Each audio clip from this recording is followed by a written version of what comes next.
The windstorm rolled across the plains long before the sun disappeared behind the distant ridgelines. It swept over the dry grass in waves, rattling the windowpanes of the old Rickman ranch and carrying the bite of early winter. Sam Rickman had spent all morning preparing the barns, patching holes, reinforcing doors, setting aside enough feed so the animals wouldn't have to face the cold. He thought he was finished for the day, ready to sit down with a hot cup of coffee, when he spotted movement near the far edge of the fence. Two small figures were struggling along the dirt road, heads bent, clothes soaked through from the sudden burst of icy rain that the storm had thrown down an hour earlier. Sam squinted through the swirling dust. Kids. 2 kids. He shoved his gloves back on and hurried toward them. The closer he got, the clearer the scene became. 2 siblings, maybe around 12 or 13, shivering violently, one leaning heavily on the other.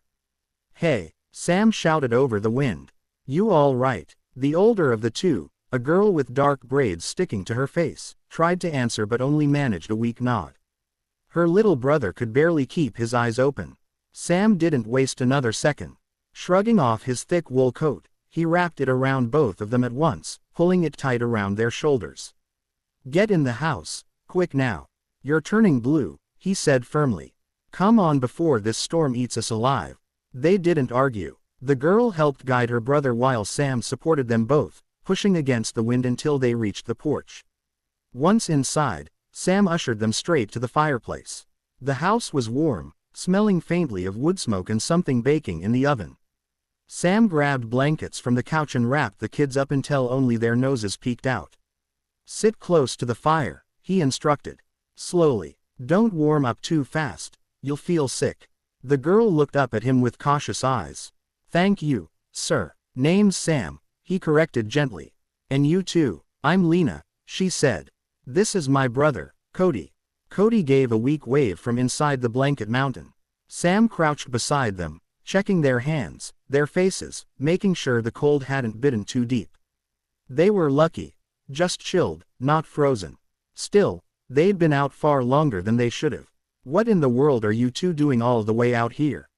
Sam asked. Lena hesitated. We were traveling with a group. Our uncle, some neighbors.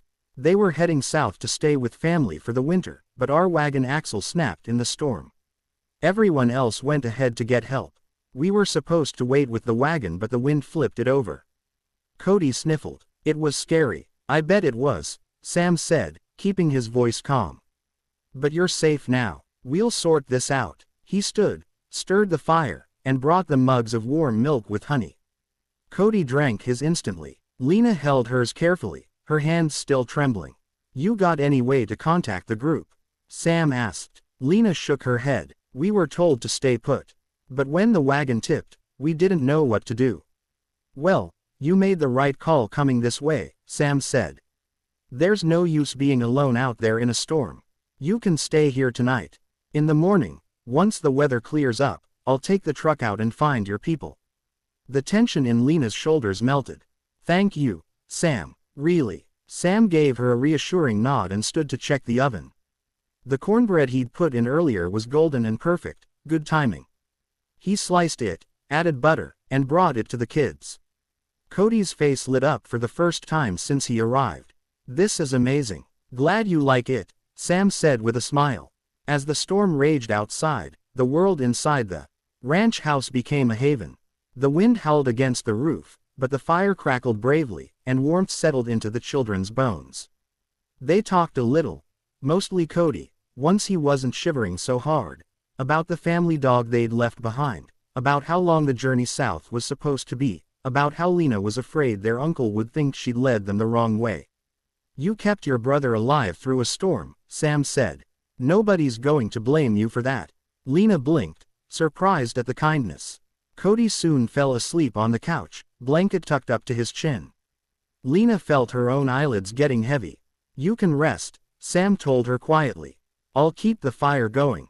She hesitated. "You won't leave us." "Not a chance." By morning, the sky was clear and the air calm. The storm had passed, leaving the plains sparkling with frost. Sam packed the truck with supplies, blankets, and extra food, and the three of them set off to find the traveling group. It didn't take long. The family had doubled back the moment the wind died down. Lena and Cody ran to their uncle, who nearly cried with relief when he saw them safe. Sam nodded to the man. "They're brave kids. You've raised them well." The uncle shook his hand. "Thank you. We owe you more than we can ever repay." Sam simply tipped his hat. "Just glad I was close enough when they needed help." As he drove back to his ranch, the sun warming the cold horizon, Sam felt a quiet satisfaction. Sometimes, in the wide emptiness of the plains, the smallest act, like throwing your coat over a pair of freezing kids, could change everything.